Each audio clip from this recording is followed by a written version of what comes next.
ప్రభాస్ త్వరలో కల్కి సినిమాతో రాబోతున్న సంగతి తెలిసిందే. ఇటీవల సలార్తో హిట్ కొట్టిన ప్రభాస్ మే 9న కల్కి సినిమాతో రాబోతున్నాడు. నాగ్ అశ్విన్ దర్శకత్వంలో దాదాపు 500 కోట్ల భారీ బడ్జెట్తో తెరకెక్కుతోంది ఈ సినిమా.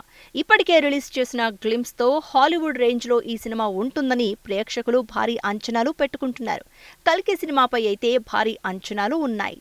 ఇక కల్కి సినిమాలో ఆల్మోస్ట్ అన్ని సినీ పరిశ్రమల నుంచి స్టార్ యాక్టర్స్ నటిస్తున్నారు. ఇప్పటికే అమితాబ్ బచ్చన్, దీపికా పదుకొన్, దిశా పటాని ఉంటారని చిత్ర యూనిట్ అధికారికంగా ప్రకటించారు. రాణా కూడా ఉంటాడని తనే ఇండైరెక్ట్ గా చెప్పాడు. ఇక కల్కి సినిమాలో విజయ్ దేవరకొండ, దుల్కర్ సల్మాన్, రాజమౌళి గెస్ట్ అపీరెన్స్ ఇస్తారని గత కొద్ది రోజులుగా వార్తలు వస్తున్నాయి.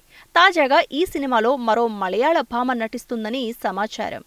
మలయాళం హీరోయిన్ అన్నాబెన్ ప్రభాస్ కల్కి సినిమాలో ఓ కీలక పాత్ర పోషిస్తోంది. ఈ విషయాన్ని అన్నాబెన్ ఇటీవల ఇచ్చిన ఓ ఇంటర్వ్యూలో తెలిపింది. మలయాళంలో కుంభలంగి నైట్స్ సినిమాతో ఎంట్రీ ఇచ్చి హిట్ కొట్టిన అన్నాబెన్ ఆ తర్వాత వరుసగా హెలెన్, సారా, కప్పేలా, కాపా ఇలా వరుస సినిమాలతో హిట్స్ కొట్టింది. ప్రస్తుతం మలయాళంలో వరుస సినిమాలు చేస్తోంది. ఇటీవలే తమిళ్లో కూడా ఓ సినిమా ఒప్పుకుంది. ఈమెకు తెలుగులో కూడా కొంత ఫాలోయింగ్ ఉంది. ఇప్పుడు ప్రభాస్ కల్కి సినిమాలో కూడా ఓ పాత్ర చేశాను అని చెప్పడంతో ఆమె అభిమానులు సంతోషిస్తున్నారు. అన్నాబెన్ తండ్రి బెన్నీ మలయాళ సినీ పరిశ్రమలో ప్రముఖ రచయిత. ఇక అన్నాబెన్ కూడా కల్కి సినిమాలో ఉండడంతో ఇప్పటికే చాలా మంది పేర్లు బయటకు వచ్చాయి. ఇంకెంతమంది స్టార్స్ ని తీసుకొస్తారు, గ్రాండ్ గా నాగ్ అశ్విన్ ఏం ప్లాన్ చేస్తున్నాడు అని ప్రభాస్ అభిమానులు ఈ సినిమా కోసం ఎదురు చూస్తున్నారు.